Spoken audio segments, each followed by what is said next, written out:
يا الله بها يا الله بها يا الله بحسن الخاتمة. بسم الله الرحمن الرحيم. الحمد لله رب العالمين،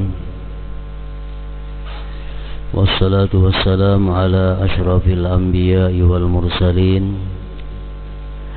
سيدنا ومولانا محمد وعلى آله وصحبه أجمعين. Amma ba'd. Yang kita hormati dan kita cintai para habaib, para alim ulama, guru-guru agama, muhibbin, hadirin dan hadirat rahimakumullah.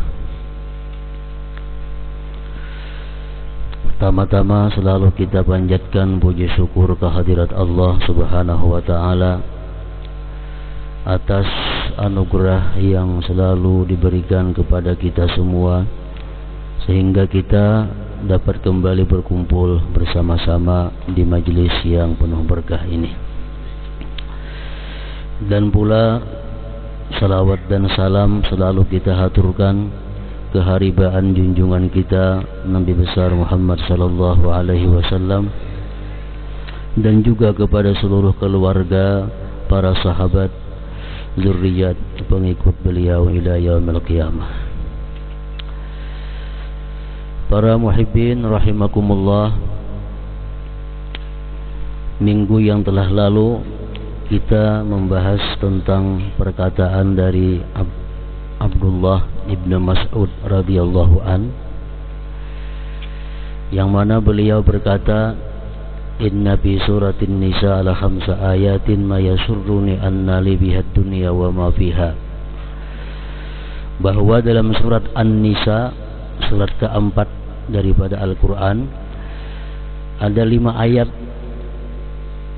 yang sangat menggembirakan kepadaku. Yang pertama sudah kita ketahui, yaitu ayat yang berbunyi in tajtanibu kaba'ira ma tunhauna anhu nukaffir ankum sayyi'atikum wa nudkhilkum mudkhalan karima. Ayat yang kedua, innallaha la yadhlimu mithqala dzarrah wa in taku hasanatan yudha'ifha wa yu'ti min ladunhu ajran 'azima. Dan kemudian ayat yang ketiga, innallaha la yaghfiru ay yushraka bih wa yaghfiru ma duna dzalika liman yasha wa may yusyrik billah faqad iftara isman azima. Surat Nisa 48. Artinya adalah sesungguhnya Allah tidak mengampuni bahwa dia disekutukan, dan dia mengampuni selain yang demikian bagi orang-orang yang ia kehendaki. Dan barang siapa menyekutukan dengan Allah, maka dia sungguh melakukan satu dosa yang sangat besar. Ini yang ketiga yang dikehendaki oleh Ibnu Mas'ud daripada 5 ayat tersebut. Ayat ini menerangkan bahwa Allah tidak akan mengampuni dosa yang namanya syirkun billah. Allah tidak mengampuni dosa menyekutukan Allah, dan dia hanya mengampuni selain yang demikian bagi orang yang dia kehendaki. Nah, ini maksudnya bahwa dosa syirik itu Allah hanya memberikan ampunan kalau kita kembali mengesahkan Allah atau masuk Islam. Bila orang musyrik itu tidak masuk Islam, maka dia tidak akan dapat ampunan dari Allah. Baik dia minta ampun, apalagi kada minta ampun. Selain daripada dosa syirik, itu ada harapan Allah memberikan ampunan kepada orang yang Dia kehendaki, walaupun itu dosanya besar, walaupun orang yang melakukan dosa tersebut tidak tobat, tidak minta ampun kepada Allah Subhanahu wa taala. Misalnya perzinahan, pencurian, pembunuhan. Walaupun orang ini kadang minta ampun kepada Allah, bisa saja Allah mengampuni. Mungkin saja Allah mengampuni, tapi bagi orang-orang yang Dia kehendaki. Tapi kalau syirik, nah, Allah menutup pintu ampunan sama sekali apabila Dia disekutukan. Para muhibbin rahimakumullah, Imam Ibnu Hajar Al-Haytami mengatakan setiap muslim dan muslimah wajib mengetahui apa yang dimaksud dengan dosa syirik itu dan macam apa yang disebut dengan syirkun billah. Para ulama menjelaskan pengertian syirik dengan Allah itu ayya'buda ghairallah, dia menyembah selain Allah, menyembah sapi, menyembah gunung, menyembah pohon, menyembah matahari, bulan, menyembah guru, menyembah nabi. Nah, ini syirik. Pengertian menyembah itu apa? Pengertian menyembah itu adalah mengakui ketuhanan orang yang disembah. Kalau kita taat dengan seseorang, kita patuh dengan seseorang, tunduk dengan seseorang, tapi kita kadang mengakui bahwa itu adalah Tuhan, itu namanya kadang menyembah. Nah, kalau kita taat, patuh, mengagungkan, memuliakan seseorang dan mengakui ketuhanan, nah hanya ngarannya menyembah, ibadah. Jadi syirik itu pertama ayya'buda ghairallah, dia menyembah selain Allah. Artinya menuhankan selain Allah. Au ya'buda ghairallah ma'allah, atau dia menyembah selain Allah beserta Allah. Nah, ini syirik juga. Allah disembahnya, Nabi disembahnya, Allah disembahnya, matahari disembahnya. Nah, ini syirik. Allah disembahnya, berhala disembahnya, termasuk syirik juga, syirkun billah. Seperti orang-orang kafir Quraisy, mereka ditanya, siapa yang menciptakan kalian? Orang kafir Quraisy mengatakan Allah. Orang kafir Quraisy mengakui bahwa yang menciptakan dia adalah Allah.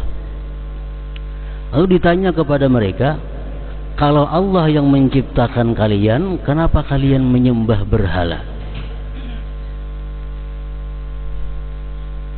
Mereka menjawab, ma na'buduhum illa liyuqarribuna ilallahi zulfa.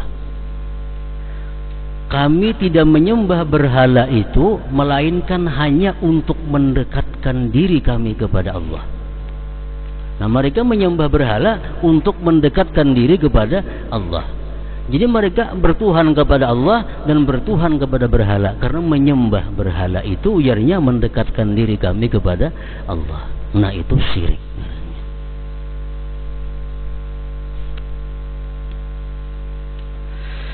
Au ya'taqida ta'sir al-asbab ma'allahi ta'ala, atau ma'iktikadkan memberi bekasnya sebab beserta Allah Ta'ala. Itu dia ma'iktikadkan di dalam hati, memberi bekasnya sebab beserta Allah. Kenyang itu dengan sebab makan. Jadi yang menganyangi itu jadinya makan lawan Allah Ta'alanya. Nah, itu termasuk syirkun billah, syirik dengan Allah. Yang menyembuhkan itu jadinya sebabnya ubat beserta Allah Ta'ala. Nah, dia sebab dijadikannya kawan Allah untuk menyembuhkan. Makanan dijadikannya bersama Allah untuk kenyang. Nah, ini termasuk syirik juga ngarannya, syirkun billah.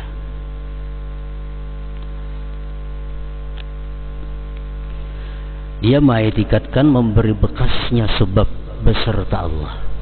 Nya tahu pada Allah nang manganyangakan, tapi jadinya lawan nasi juga. Nah, beserta. Padahal i'tikad yang benar adalah yang mengenyangkan itu Allah, dan Allah mampu mengenyangkan kita tanpa nasi. Itu yang bujur. Sebab kadang memberi bekas apa-apa, yang memberi bekas hanyalah musabbibul asbab, Allah Ta'ala. Nah, itu i'tikad tauhid. Kalau kita mengiktikadkan bahwa sebab itu memberi bekas beserta Allah, syirik, dosa yang tak terampuni. Aw yaj'ala lillahi nidda, atau dia menjadikan bagi Allah itu ada sesamaannya. Dia menjadikan bagi Allah itu sesamaannya, ada tandingannya. Aw walada, atau dia menjadikan bagi Allah itu ada anak. Aw zaujatan, atau Allah punya istri. Syirik billah. Aw yusifullah bisifatin la yaliqu bihi, atau mensifatkan Allah dengan sifat yang tidak layak bagi Allah. Masa Allah berhajat kepada makhluknya, Allah memerlukan kepada hambanya. Nah, ini i'tikad demikian menyebabkan kita syirik, menyekutukan Allah Subhanahu wa ta'ala. Dan juga termasuk syirik azmus syirik, mencita-cita syirik. Karena aku bulan 12 nyembah berhala, mencita-cita. Nah, sejak itu dia sudah musyrik. Jadi kada kau dicita-cita,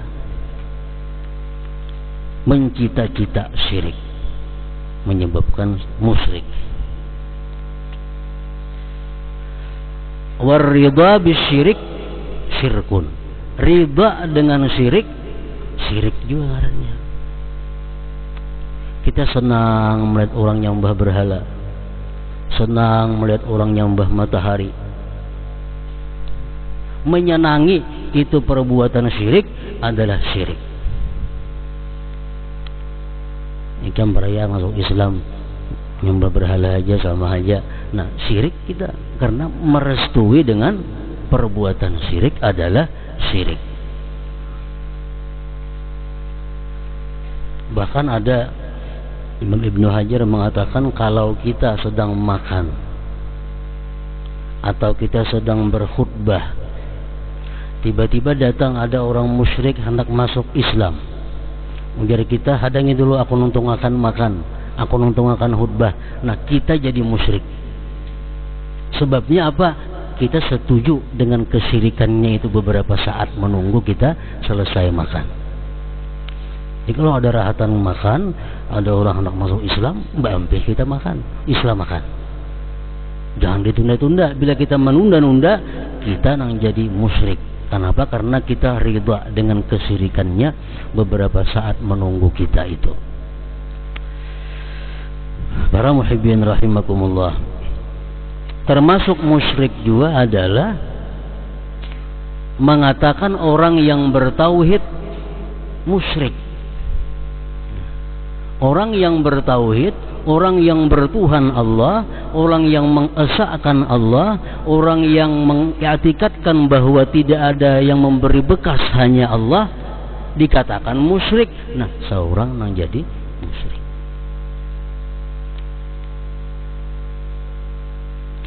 Mendawa, memanggil, menyambat orang mukmin sebagai musyrik, nah berarti kita musyrik. Para muhibbin rahimakumullah, oleh karena itu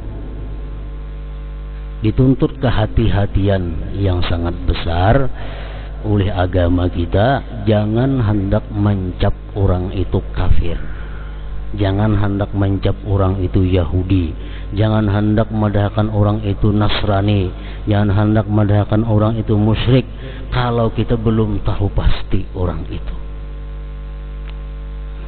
Apalagi orang-orang yang nyata mukmin dikatakan musyrik, nah kembali kemusyrikan kepada dirinya. Oleh karena itu kita kada sepakat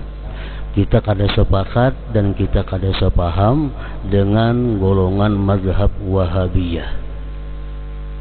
Wahabiyah ini artinya golongan mazhab Wahabiyah yang dipimpin oleh Muhammad bin Abdul Wahab, disebut Wahabiyah.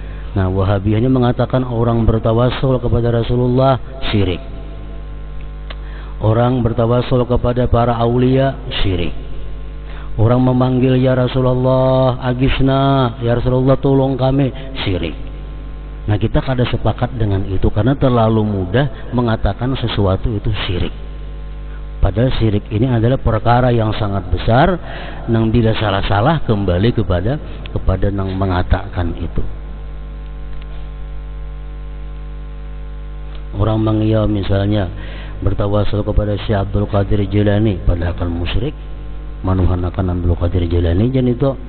Nah, orang memanggil kepada Syekh Saman padahal kan syirik. Nah, kita kada sepaham, kada sependapat. Kenapa? Sebabnya karena orang yang memanggil-manggil itu mereka kada menyembah Abdul Qadir Jilani, mereka kada menuhankan Abdul Qadir Jilani. Mereka tetap mengetikatkan bahwa yang memberi bekas itu hanya satu, Allah Subhanahu wa Ta'ala. Nah, jadi dosa syirik ini dosa yang tidak diampuni oleh Allah Subhanahu wa Ta'ala, dan hanya Allah mengampuni dosa-dosa yang selain syirik.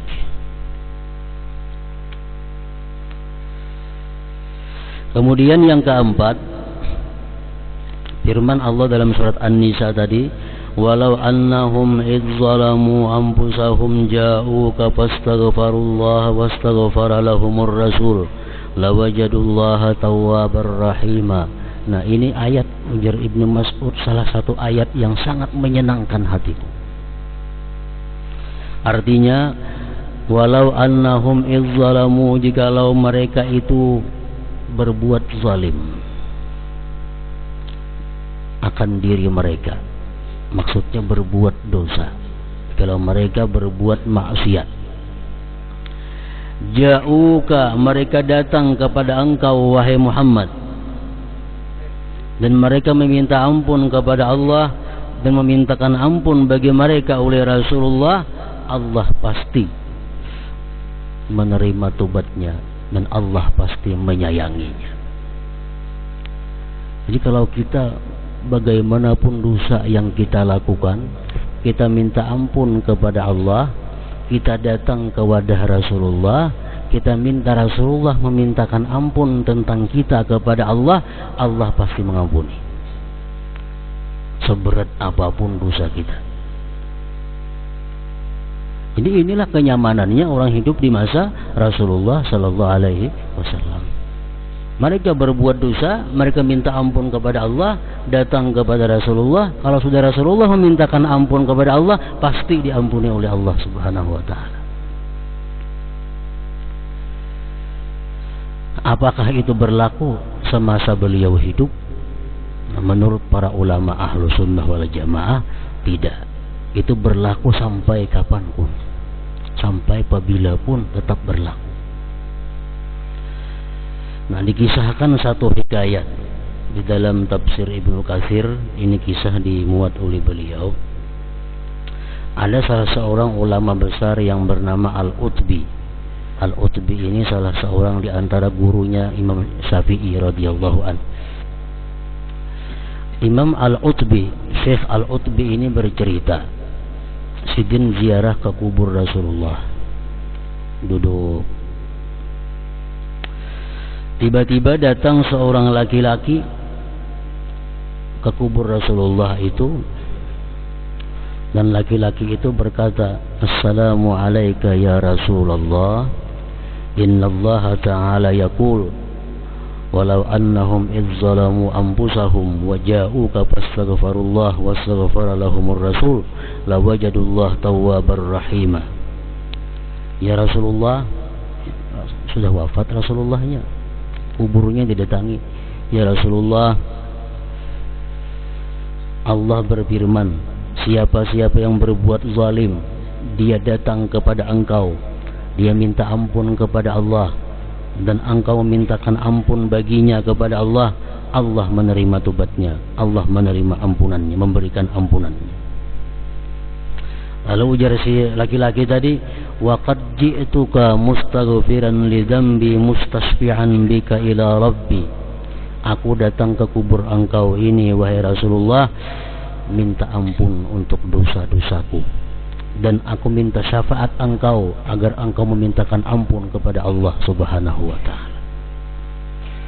Lalu seorang laki-laki tadi bersyair di kubur Rasulullah, ya khaira man dufinat bil qa'i a'zumuhu fadaba min tibihin nalqa'u wal akamu nafsil fida li qabrin anta sakinuhu bihil afafu wa fihil judu wal karam.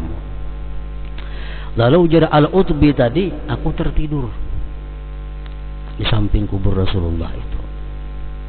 Dalam tidurku aku bermimpi ditemui Rasulullah sallallahu alaihi wasallam. Dalam mimpi itu Rasulullah berkata, "Ya Utbi, hai Utbi, cari laki-laki tadi. Cari laki-laki tadi dan kabarkan kepada dia bahwa Allah telah mengampuni dosa-dosanya." Nah, ini orang yang datang ke kubur Rasulullah sallallahu alaihi wasallam minta syafaat kepada beliau untuk dimintakan ampun kepada Allah Subhanahu wa taala. Itu disebut dalam tafsir Ibnu Katsir.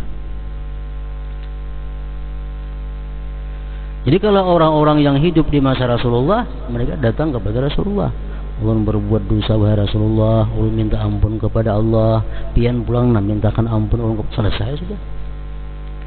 Orang nangkawa ke Madinah datang ke kubur Rasulullah. Jadi anjurkan kalau kita datang ke kubur Rasulullah, kita minta ampun kepada Allah, kita minta syafaat Rasulullah agar dosa-dosa kita diampunkan oleh Allah Subhanahu wa taala. Nah, kemudian yang kelima, wa may ya'mal su'an aw yadhlim nafsah tsumma yastaghfirillah yajidillaha ghafurar rahima. 110 surat An-Nisa. Siapa yang beramal jahat atau dia menzalim, menganiaya dirinya, kemudian dia minta ampun kepada Allah, Allah pun dia temui Maha Pengampun dan Maha Penyayang. Nah, ini untuk orang-orang kita yang ada di sini. Rasulullah sudah wafat, kita kada bertemu beliau, kita kada kawal ke kubur beliau untuk mintakan ampun kita kepada Allah. Nah, kita di sini pun kalau kita bujur-bujur minta ampun kepada Allah atas segala dosa, ya jidillah ghafurar rahimah, dia dapati Allah itu Maha Pengampun dan Maha Penyayang. Nah, jadi 5 ayat ini ujar Abdullah bin Mas'ud mengatakan lebih aku sukai daripada dunia dan isinya. Para muhibbin rahimakumullah. Jadi surat An-Nisa adalah surat yang keempat daripada surat-surat Al-Quran, turun di Madinah sesudah hijrah Rasulullah maksudnya, dan ayatnya berjumlah 176 ayat. Ayat yang pertama dari surat An-Nisa itu adalah Bismillahirrahmanirrahim. Ya ayyuhan nasu taqu rabbakumul ladzi khalaqakum min nafsin wahidah, sampai seterusnya. Wa khalaqa minha zawjaha wa bassa minhuma rijalan katsiran wa nisaa'a wattaqullaha alladzi tasaaluna bihi wal arham innallaha kana 'alaikum raqiba. Ini ayat pertama surat An-Nisa. Artinya, hai manusia, ittaqu rabbakum, takwalah kamu kepada Tuhan, junjunglah perintahnya, jauhi larangannya. Tuhan itu alladzi khalaqakum min nafsin wahidah, yang menciptakan kamu dari satu diri, yaitu Adam alaihissalam. Kita disuruh takwa, kita disuruh menjunjung perintah, kita disuruh menjauhi larangan orang yang menciptakan kita. Di sini Allah Subhanahu wa taala mengajak kita bertakwa dengan dorongan, takwalah kamu kepada orang yang menciptakan kamu dari satu diri, nafsi wahidah, Adam. Wa khalaqa minha zawjaha, dan Allah menciptakan daripada diri yang satu itu, daripada Adam itu, zawjaha, istrinya. Banyak hadis menyebutkan tentang kisah ini, bahwa Adam di dalam surga sendirian, lalu Adam tertidur. Begitu Adam tertidur, Allah perintahkan malaikat untuk mengambil tulang rusuk kiri Nabi Adam, lalu dijadikan seorang perempuan yang bernama Hawa. Wa khalaqa minha zawjaha. Allah ciptakan dari Adam pasangannya. Nah, ini menunjukkan ayat bahwa perempuan itu dicipta oleh Allah dari bagian tubuh laki-laki. Ini salah satu sebab kenapa Allah memerintahkan perempuan itu mesti berada di bawah komando laki-laki. Karena kejadian perempuan bagian dari tubuhnya laki-laki.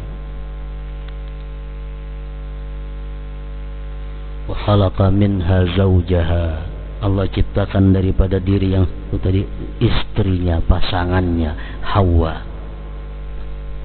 Wa bassa minhuma rijalan katsiran wa nisa, dan Allah tebarkan daripada Adam dan Hawa itu laki-laki yang banyak dan perempuan-perempuan.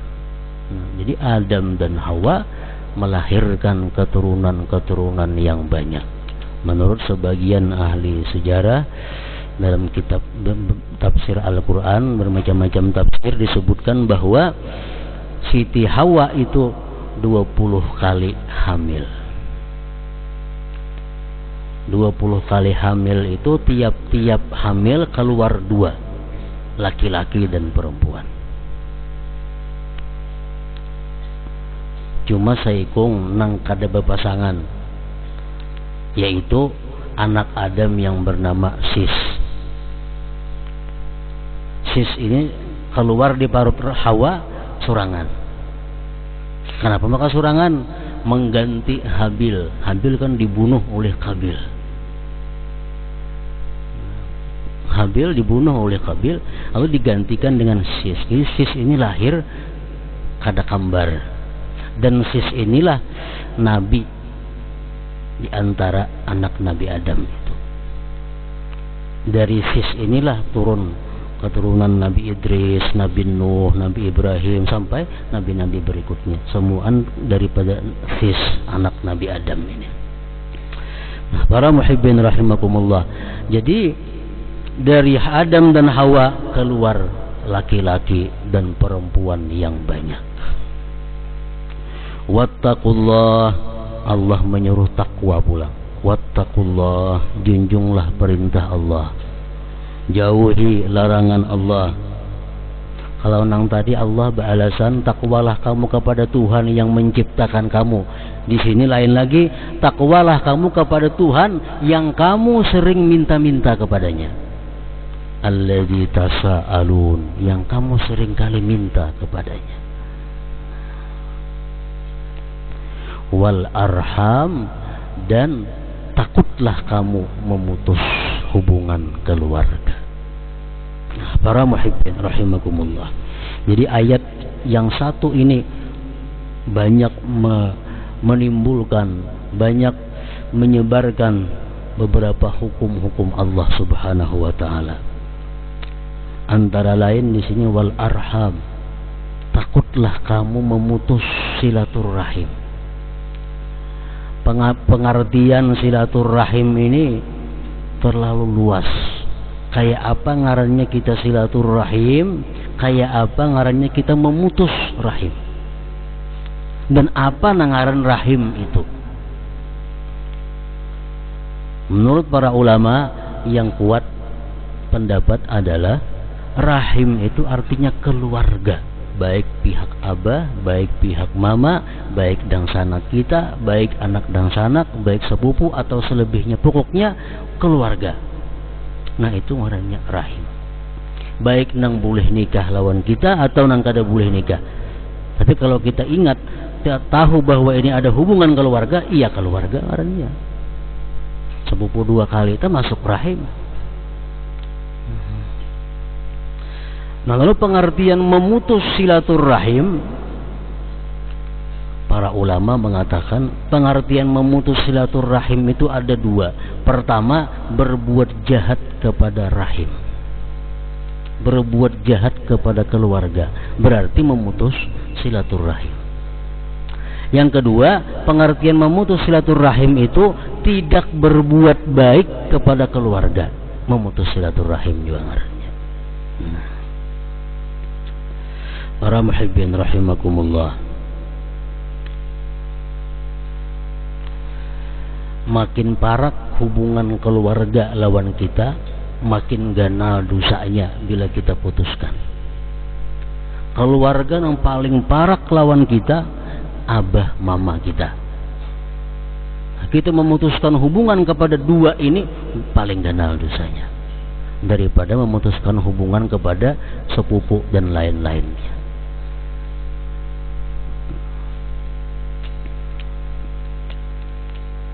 Kalau kita umpamanya disarui oleh sepupu kita, kita kada datang. Kita pulang baruhan, kada mengiau sepupu kita. Nah, termasuk sudah qat'ur rahim.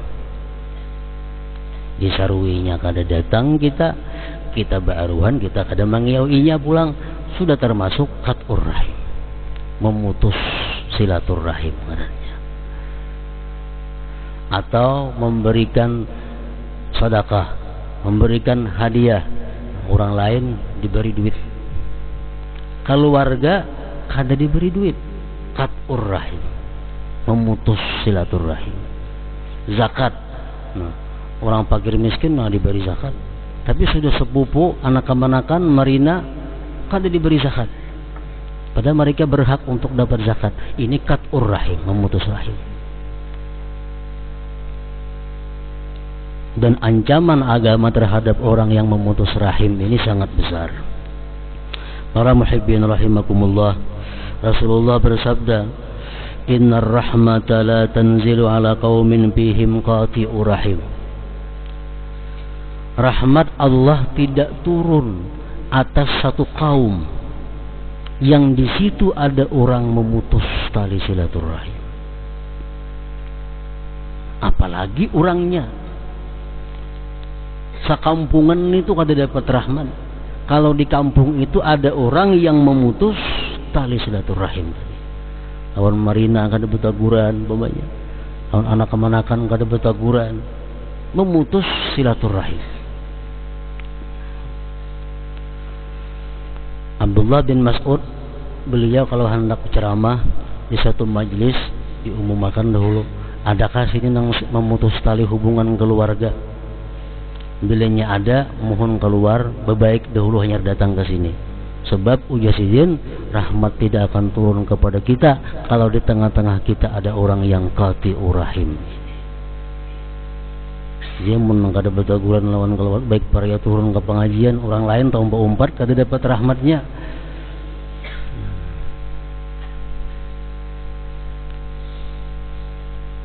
Innar rahma la tanzilu ala qaumin fihim qati'ur rahim. Imam Ali Zainal Abidin berwasiat kepada anaknya Muhammad Al-Baqir, la tusahib qati'a rahim. Ikam nakai jangan bakawan orang nang memutus hubungan keluarga. Karena aku dapati orang yang memutus hubungan keluarga itu dilaknat Allah dalam Al-Quran beberapa kali.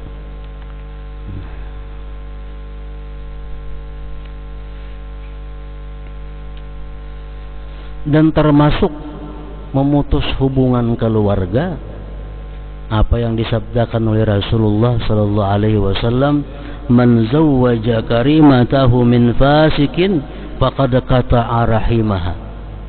Siapa-siapa yang mengawinkan putrinya dengan orang fasik, berarti dia memutus hubungan keluarga.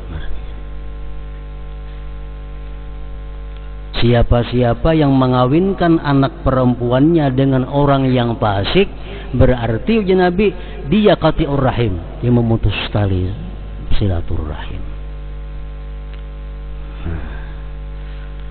Jadi tapak berpilih benar, maka nang calon minantu nih, apakah termasuk orang fasik atau kada? Sebab bila kita menerima lamaran ini orang fasik, berarti kita dilaknat oleh Allah Subhanahu wa taala. Dilaknat oleh Allah Subhanahu wa taala. Bahkan Imam Ghazali mengatakan orang yang menerima lamaran orang fasik kepada anaknya, bukan hanya dia memutus tali silaturahim, tapi merusak agamanya sendiri. Jadi maka itu bini-bini jangan hendak mencari pasangan nang orang fasik itu. Dan nang beisi anak bini-bini pun jangan sampai mengambil minantu lawan nang orang fasik ini. Orang nang melakukan riba fasik, orang nang suka minum arak fasik, orang nang korupsi fasik. Banyak fasik itu. Orang yang suka menipu fasik. Bila kita mengawinkan anak perempuan kita dengan orang fasik, kita termasuk qati'ur rahim, orang yang memutus hubungan keluarga.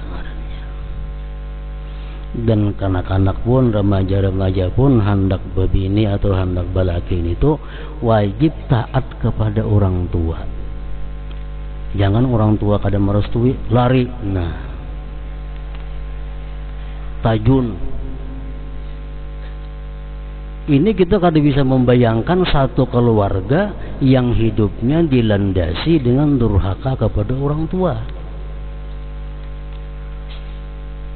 Pernikahan yang ada direstui oleh orang tuanya, berarti kita membangun satu rumah tangga di atas durhaka kepada orang tua. Pasti rumah tangga ini akan hancur. Pasti rumah tangga ini akan dikutuk oleh Allah Subhanahu wa ta'ala. Jadi bagaimanapun persetujuan daripada kedua orang tua itu merupakan syarat utama untuk mencari jodoh pasangan hidup itu, supaya rumah tangga ini menjadi rahmatan wa sakinatan mawaddatan dan sebagainya itu. Para muhibbin rahimakumullah, innallaha kana 'alaikum raqiba. Sesungguhnya Allah adalah atas kamu itu mengintai. Tadi Allah menyuruh takwa, Allah mengintai. Allah melarang memutuskan silaturahim, Allah mengintai. Allah bukannya menyuruh kada mengawasi lagi, kada. Allah menyuruh dan mengintai. Innallaha kana 'alaikum raqiba. Nah, sesungguhnya Allah atas kamu selalu mengintai. Dimanapun kita berada, kada akan lepas daripada intaian Allah Subhanahu wa ta'ala. Nah, jadi ini ayat cukup untuk membuat kita takwa kepada Allah Subhanahu wa ta'ala. Ini ayat cukup untuk kita berhati-hati dalam berbuat, berkata dan lain sebagainya, karena Allah raqiba, Allah selalu mengintai kepada kita. لحضرة النبي صلى الله عليه وسلم الفاتحة.